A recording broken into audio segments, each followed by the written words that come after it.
Hello అండి, welcome to Sushila crazy vlogs. ఇవాళ recipe ఏమిటంటే బగారా రైస్. వాటి కాంబినేషన్ రైతా కానీ ఆలూ కుర్మా కానీ కలుపుకొని తింటే చాలా బాగుంటుంది. బగారా రైస్ ఎలా తయారు చేసుకోవాలో చూద్దాం రండి. ముందుగా పొయ్యి మీద బాండి పెట్టుకొని ఒక 2 స్పూన్స్ ఆయిల్ వేసుకోవాలి. 2 స్పూన్స్ నెయ్యి కూడా వేసుకుందాము. ఆయిల్ హీట్ ఎక్కిన తర్వాత మసాలా దినుసులని వేసుకోవాలి. చెక్క, లవంగం, యాలుక్క పువ్వు ఎన్ని. తర్వాత 2 బిర్యానీ ఆకులు కూడా వేసుకోవాలి. కొంచెం షాజీరా,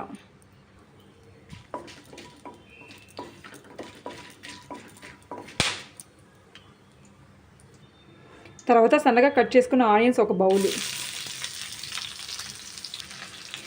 ఆనియన్స్ కొంచెం గోల్డెన్ బ్రౌన్ వచ్చేంత వరకు వేయించుకోవాలి.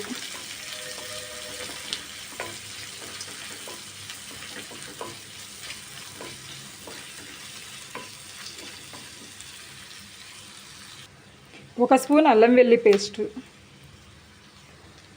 అల్లం వెల్లి పేస్ట్ పచ్చి వాసన పోయేంత వరకు వేయించుకోవాలి.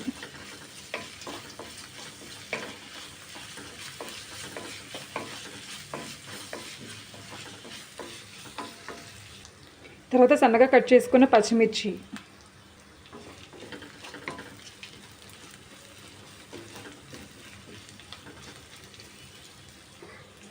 ఇప్పుడు సన్నగా కట్ చేసుకున్న ఒక టమోటా,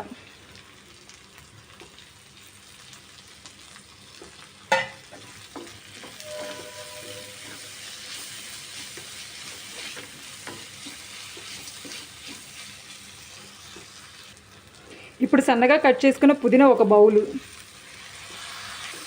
కొత్తిమీర ఆకు కూడా ఒక బౌలు.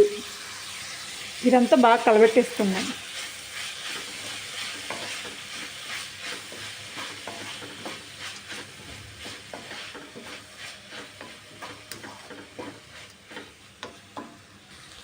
ఇప్పుడు మనం 1 కప్పు రైస్ తీసుకుంటే 2 గ్లాసెస్ వాటర్ పోసుకోవాలి అదే గ్లాస్తో.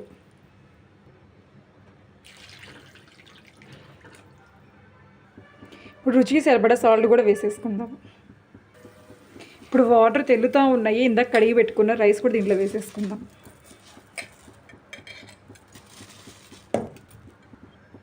ఇప్పుడు ఇదంతా మొత్తం ఒకసారి కలబెట్టేసుకుందాం.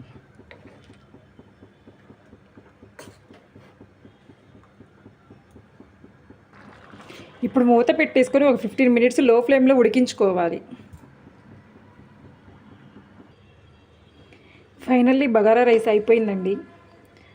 ఇవన్నీ చూడండి ఎలా పొడి పొడి తగ్గుతుందో. Thanks for watching. Please like, share and subscribe.